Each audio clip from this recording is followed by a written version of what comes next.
और अगला नजरिया विवेक नेगी का। बाजार में उतार चढ़ाव यानी दिशा साफ नहीं, 5140 5260 का दायरा। 2 हफ्ते के लिहाज से भी उतार चढ़ाव की ही बात यानी दिशा साफ नहीं, 5060 से लेकर के 5400 तक की गुंजाइश रखी। पावर शुगर ठीक है, कमजोर क्षेत्र कौन था ये कहना मुश्किल है। विवेक, क्या लगता है अगले दिन के लिए, अगले 2 हफ्तों के लिए भी अभी बाजार कोई साफ संकेत नहीं दे रहा? जी नमस्कार राजीव। देखिए मार्केट को अगर हम देखते हैं, लास्ट टाइम जब हमारी बात हुई थी तो हमने ये बताया था कि दिशा अभी साफ नहीं है, असमंजस में है। एफआईआई की खरीदारी हम देख रहे हैं काफ़ी समय से, डीआईएस की तरफ से बिकवाली देख रहे हैं, लेकिन बाजार एक छोटे दायरे में ट्रेड कर रहा है। और ग्लोबल मार्केट्स को भी देखें तो हमारा बाजार ग्लोबल मार्केट के साथ नहीं चल पा रहा है। पिछले कुछ दिनों में हमने काफ़ी अच्छी तेज़ी देखी है ग्लोबल मार्केट्स में, उसके कंपैरिजन में हमारे बाज़ारों में जो तेज़ी आई है वो काफ़ी कम रही है। अब तीसरी बात अगर देखें तो आरबीआई की क्रेडिट पॉलिसी का इंतजार काफ़ी समय से कर रहे थे और इस बार काफ़ी एक्सपेक्टेशंस भी थी, लेकिन जैसे जैसे समय निकलता गया ये एक्सपेक्टेशंस ख़त्म होती चली गई। तो अब हो सकता है कि कल की जो पॉलिसी है वो नो एक्शन पॉलिसी हो, वहाँ पर किसी भी तरह कोई एक्शन देखने को ना मिले। पर हम ये मानते आए हैं कि मिस्टर डी सुब्बाराव जो करंट आरबीआई गवर्नर है वो काफ़ी अनप्रेडिक्टेबल है। बहुत सारी ऐसी चीज़ें सामने आती हैं जो शायद एनालिस्ट या फिर बाकी लोग प्रेडिक्ट नहीं कर पाते हैं और वो चीज़ें कर देते हैं। तो ऐसा इस बार भी लग रहा है कि हो सकता है कि कहीं ना कहीं कुछ ऐसी नई चीज़ निकल कर आए जिससे मार्केट को कॉन्फिडेंस मिले और मार्केट यहाँ से आगे की तरफ देखे, क्योंकि दोनों चीज़ें यहाँ देखने वाली हैं। एक तो महंगाई दर जो है that is bound to go up, क्योंकि मॉनसून अच्छा नहीं है, क्रूड प्राइसेस भी अब ऊपर की तरफ जा रहे हैं, नीचे एक बेस बनाकर ऊपर की तरफ चलना शुरू कर दिया है। और तीसरा, हालात ओवरऑल देखे जाएं तो इन्फ्लेशन को ऊपर की तरफ ही पुश कर रहे हैं। तो चीज़ें जो है वो डिमांड साइड पर तो ठीक है, लेकिन सप्लाई साइड पर कहीं ना कहीं बड़े कंसर्न है। गवर्नमेंट अपना काम ठीक से नहीं कर रही है। लेकिन दूसरी तरफ देखा जाए महंगाई का मुद्दा तो है ही, लेकिन ग्रोथ काफ़ी कंप्रोमाइज हुई है। ग्रोथ के जो लगातार आंकड़े हम देख रहे हैं, जीडीपी ग्रोथ रेट के जो भी एजेंसीज है वो कम कर रही हैं। आरबीआई की 2 चिंताएं बड़ी साफ हैं कि एक तो महंगाई दर नियंत्रण में नहीं आ रही, दूसरे सरकारी घाटे को कम करने के लिए खुद सरकार कोई ठोस कदम नहीं उठा पा रही है। और ये 2 बड़ी चिंताएं जब तक आरबीआई की दूर नहीं होंगी तब तक आरबीआई ने बार बार संकेत दिया है कि उसके लिए कोई कदम उठाना बड़ा मुश्किल होगा।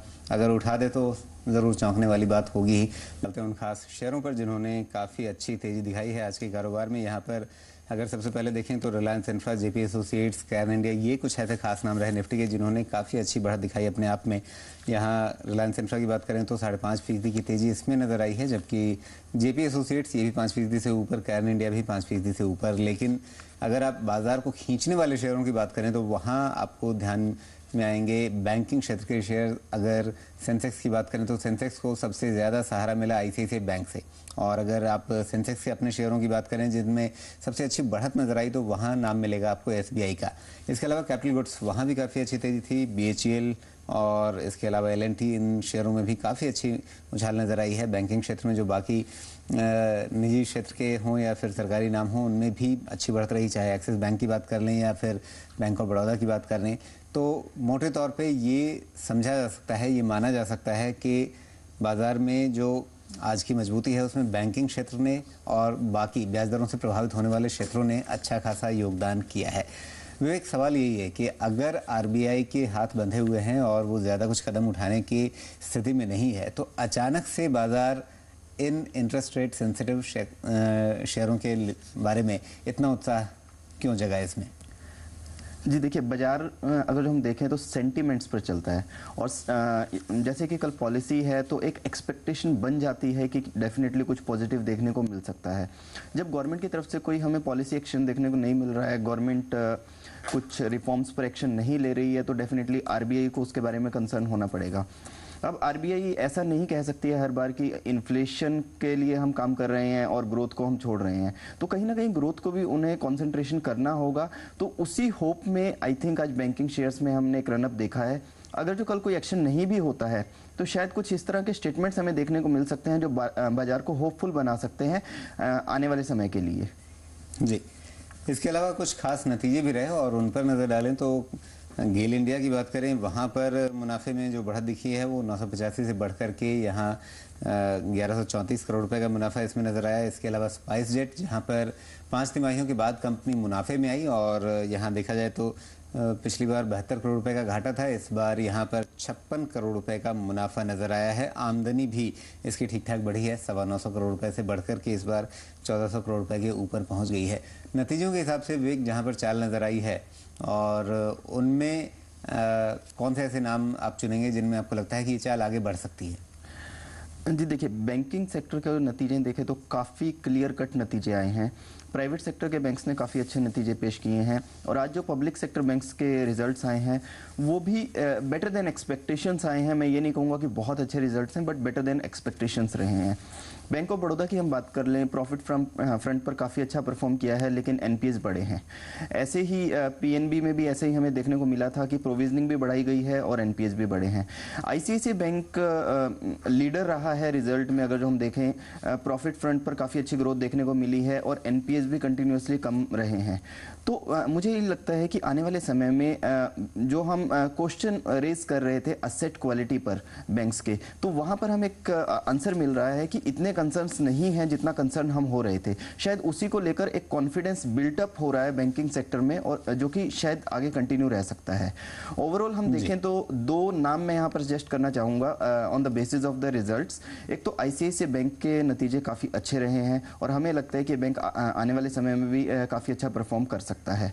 दूसरा, आईडीबीआई बैंक हमें एक काफ़ी अच्छा पिक लग रहा है, क्योंकि वैल्यूएशन वाइज ये काफ़ी लो वैल्यूएशंस पर ट्रेड हो रहा है। तो यहाँ पर अगर इसको पिक किया जाए तो आने वाले समय में काफ़ी अच्छे रिटर्न इस स्टॉक में भी देखने को मिल सकते हैं। जी, इसके अलावा अगर एक और खास नाम की बात करें, सुज़लॉन की, इसमें सप्ताहांत के बीच में ये खबर थी कि इसने अपने एफसीसीबी को पूरी तरह से रिडीम कर दिया, और इसकी वजह से हमें सुज़लॉन में अच्छी खासी उछाल दिखी है। लेकिन जितनी पिटाई या जितनी मार शेयरधारकों ने इस शेयर में सही है, उसके चलते इन्हें हाथ लगाने में भी डर लगता है। तो क्या करें अभी इस शेयर को लेकर? जी, जैसे मैंने पहले भी कई बार सुज़लॉन के बारे में बात की है, और मेरा यही रिकमेंडेशन रहा है कि जिस कंपनी में जब तक इन्वेस्टर्स का इंटरेस्ट नहीं आ जाता, जब तक उसके ऑनर्स की तरफ से कोई स्ट्रॉन्ग स्टेटमेंट्स हमें देखने को नहीं मिलते हैं बिजनेस को लेकर, तब तक वहाँ पर इन्वेस्टमेंट नहीं करना चाहिए। सुज़लॉन को आप ट्रेड कर सकते हैं डेफिनेटली, लेकिन इन्वेस्टमेंट की अभी कोई सलाह नहीं होगी। इसके अलावा पूरे बाजार में अच्छी खासी तेजी रही, लेकिन मारुति ने काफ़ी तगड़ी गिरावट दिखाई है, और चिंताएं पहले से सबके सामने हैं, लेकिन कंपनी की ओर से एक ताज़ा बयान ने शायद बाजार की चिंता को बढ़ा दिया, या अनिश्चितता को थोड़ा और लंबे समय तक के लिए खींच दिया, जहां पर ये कहा गया कि शायद बहुत ज़्यादा प्रगति अभी तक नहीं हो पाई है, और जब तक मानेसर प्लांट के मसले सुलझते नहीं तब तक वहां से उत्पादन शुरू करना दोबारा संभव होगा नहीं। क्या ये बयान वजह रहा इस तीखी गिरावट की? जी देखिए, मारुति को लेकर देखा जाए तो पिछले 1-2 साल से काफ़ी कंसर्न्स बने हुए हैं। वैसे तो पूरा ऑटोमोबाइल सेक्टर ही दबाव में चल रहा है, लेकिन पर्टिकुलरली मारुति की हम बात कर लें तो स्पेशली इनके वर्किंग यूनियंस को लेकर पिछले 1-2 साल से काफ़ी कंसर्न्स रहे हैं, और मारुति से कॉन्फिडेंस भी कम होता जा रहा है इनके क्लाइंट्स का। रीज़न बीइंग, जब आपको किसी गाड़ी को खरीदने के लिए 6 महीने से 1 साल की वेटिंग करनी पड़े, तो डेफिनेटली आप दूसरे ब्रांड की तरफ शिफ्ट करते हैं। तो वहाँ पर भी कंसर्न्स हैं कि इनका जो मार्केट शेयर है वो दूसरे ब्रांड्स की तरफ शिफ्ट हो रहा है। तो लगता है कि मारुति शायद कुछ समय और प्रेशर में रह सकता है। जी, कि विवेक ने आपके लिए कौन से 2 नाम चुने हैं? पहला नाम है पावर ग्रिड का, ये खरीदारी के लिए है, और साथ ही पुंज लॉयड भी इन्होंने खरीदारी के लिए ही चुना है। तो विवेक, क्या रहेगी रणनीति इन दोनों में? जी, पावर ग्रिड में देखिए, हमने अभी इसको एक 52 वीक हाई बनाते हुए देखा है। एक लेवल था इसमें 115 का, जो काफ़ी समय से ब्रेक नहीं हो रहा था। 3-4 बार इस लेवल पर आया स्टॉक, लेकिन सस्टेन नहीं हो पाया, और वहाँ से हमने करेक्शन देखा है। लेकिन इस बार इसने इस लेवल को ब्रेक किया है, और इसके ऊपर क्लोजिंग देखने को मिली है। अब यहाँ पर क्लोजिंग होने के बाद हम ये एक्सपेक्ट कर रहे हैं कि ये स्टॉक ये रैली कंटिन्यू रख सकता है, तो डेफिनेटली इसमें बाई करनी चाहिए around 116 to 117 with stop loss of 114। 122 के टारगेट हमें नज़र आ रहे हैं, और जो थोड़ा होल्ड कर सकते हैं तो 125 के टारगेट भी इसमें अचीव हो सकते हैं। जो हमारा दूसरा पिक है वो है पुंज लॉयड। पुंज लॉयड में भी आज काफ़ी स्ट्रॉन्ग मोमेंटम हमें देखने को मिला है। इस स्टॉक में एक हिस्टोरिकल सपोर्ट है जो कि अराउंड 46 और 47 के बीच में है। जब भी स्टॉक उन लेवल्स के आसपास जाता है, वहाँ से काफ़ी स्ट्रॉन्ग बाउंस बैक हमें देखने को मिलता है। दूसरा, इस स्टॉक ने आज पॉजिटिव डाइवर्जेंसेस दिए हैं, और हमें लग रहा है कि ये यहाँ से मोमेंटम कंटिन्यू रख सकता है और 52 तक जा सकता है। तो इस स्टॉक का बाई कीजिए 49.50 से 50 के बीच में, 52 के टारगेट रखिए और 48 का स्टॉप लॉस लगाइए। जी, कोई डिस्क्लोजर एक्सपोजर आपकी ओर से? जी, एक स्टॉक्स हमारे क्लाइंट्स को रिकमेंडेड हैं और मेरी कोई पर्सनल पोजीशन नहीं है। जी, शुक्रिया विवेक इस बातचीत के लिए।